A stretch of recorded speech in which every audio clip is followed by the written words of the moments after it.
I gave Claude permission to control Autodesk Revit.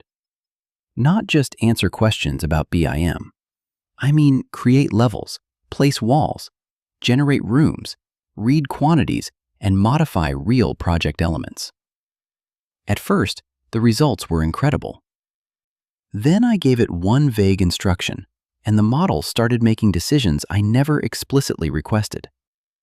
That is when this experiment became genuinely frightening.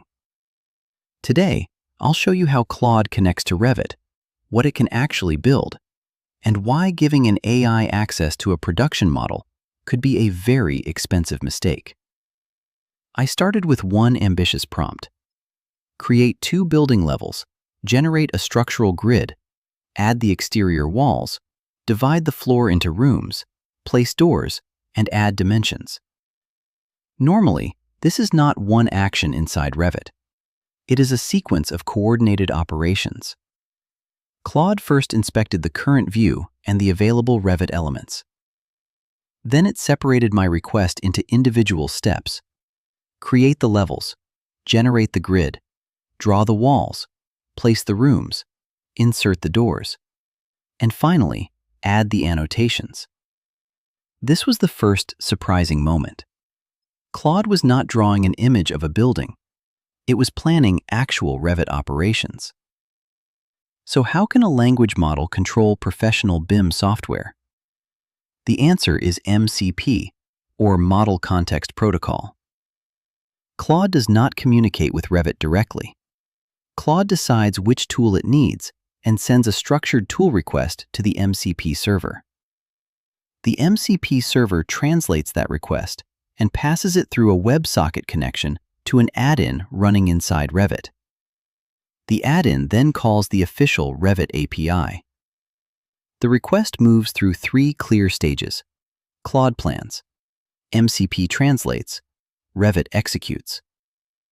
This distinction is important. Claude provides the reasoning, but the Revit API performs the actual project changes. The connection requires 3 main components. First, you need an MCP-compatible Claude client, such as Claude Code. Second, you need the Revit MCP server. Third, Revit needs the matching add-in and command set.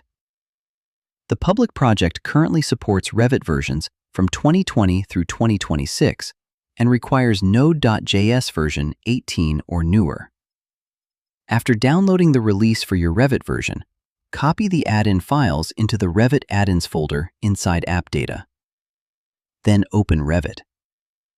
If Revit asks whether you want to load the external add-in, only approve it after verifying that you downloaded it from the correct repository.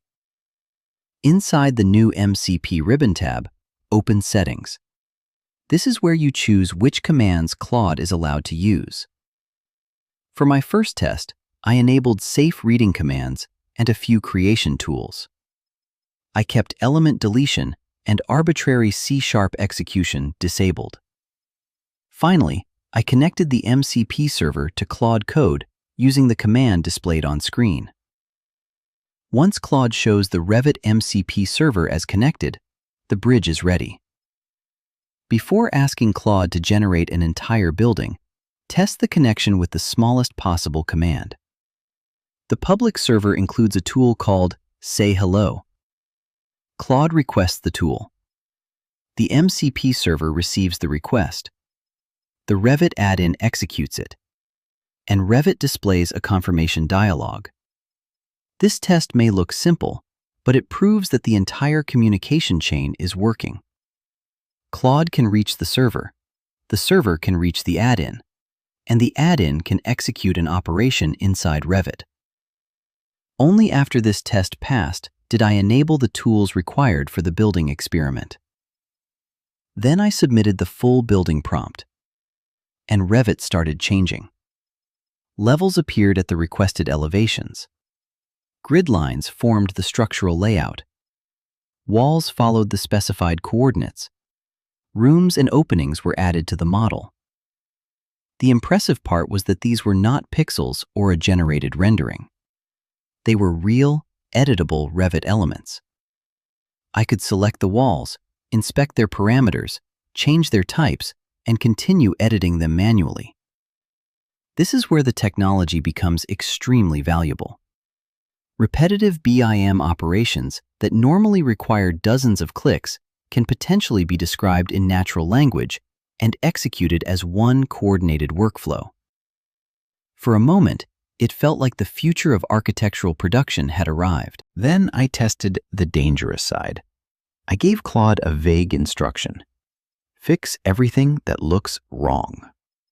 That sentence sounds reasonable to a human, but wrong has no precise BIM definition. Claude had to decide what should change. Some walls were duplicated. Several doors lost their correct hosts. Elements appeared at unexpected coordinates, and the agent considered deleting objects that were not part of the original request. The problem was not that Claude completely failed. The problem was that it acted confidently while making assumptions.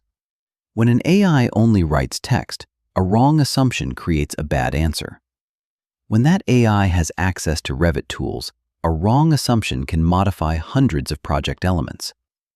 That is the part that scared me. The available toolset goes far beyond creating walls.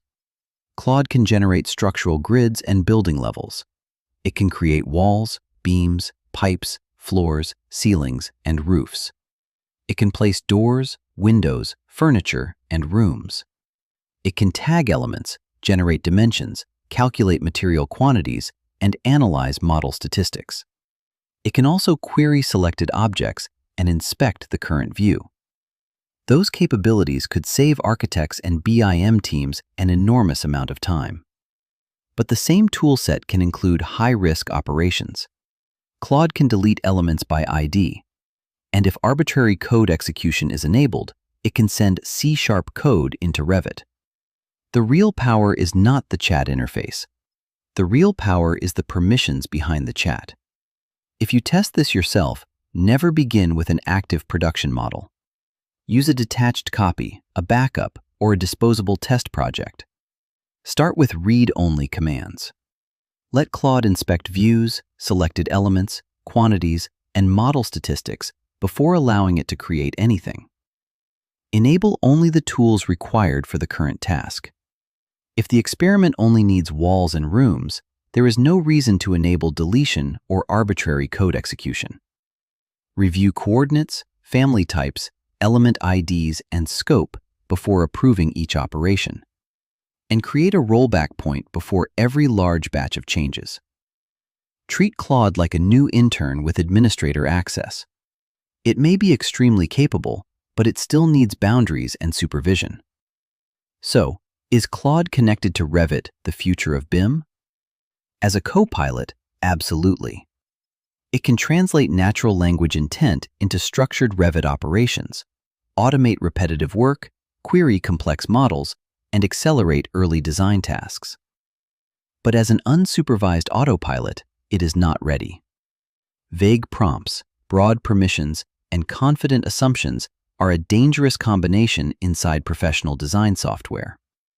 The best workflow is not human versus AI. It is a human defining the goal, Claude planning the operations, and Revit executing only the actions that the human approves. Used carefully, this could compress hours of repetitive BIM work into minutes. Used carelessly, it could damage a project just as quickly. Comment Revit if you want a complete installation tutorial, and subscribe because the next video will test Claude on a real architectural workflow from start to finish.